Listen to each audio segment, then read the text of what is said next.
ইসরায়েলের ইতিহাসের সবচেয়ে ভয়াবহ দাবানল নিয়ে সরগরম সামাজিক যোগাযোগ মাধ্যম। গাজায় বর্বরতা চালানো ইসরায়েলের আগুনের এই লেলিহান শিখাকে নেটিজেনরা আখ্যা দিচ্ছেন ফিলিস্তিনিদের অভিশাপ। নিরীহ মানুষের উপর বোমা বর্ষণের জন্য একে সৃষ্টিকর্তার শাস্তিও বলছেন অনেকেই।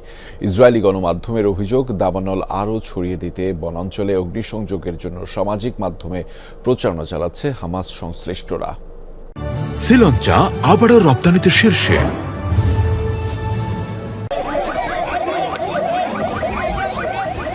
এই দৃশ্য গাজার ইসরায়েলি হামলায় পুড়ছে খান ইউনিসের বাস্তুচ্যুতদের তাঁবু। গত ১.৫ বছর ধরে প্রতিদিনই এমন আগুনের লেলিহান শিখার সাক্ষী হতে হয়েছে ফিলিস্তিনিদের। ২১ শতকের সবচেয়ে ভয়াবহ আগ্রাসন চলছে উপত্যকা জুড়ে।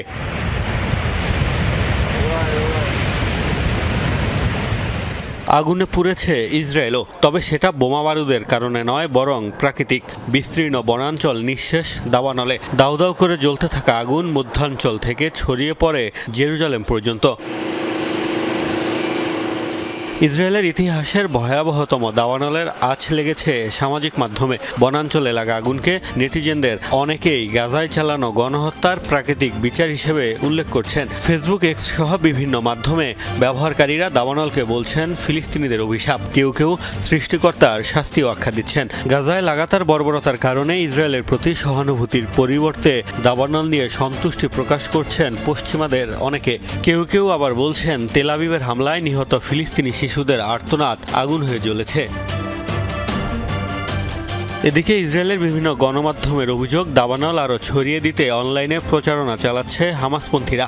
মানুষকে ইসরায়েলে ঢুকে নতুন করে আগুন লাগানোর আহ্বান জানাচ্ছে তারা। এমনকি দেশটির সরকারের ইঙ্গিত, মানুষই লাগিয়েছে এই আগুন। দাবানল সৃষ্টিতে জড়িত থাকার অভিযোগে 18 জনকে গ্রেফতারের খবর জানিয়েছেন খোদ প্রধানমন্ত্রী বেনিয়ামিন নেতানিয়াহু। যদিও পুলিশের দাবি আটক হয়েছে 3 জন।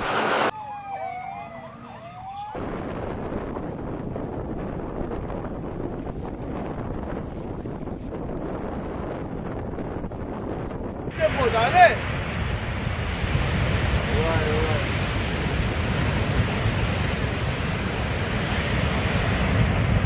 Dale.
משאית עלה באש, כביש מספר 1.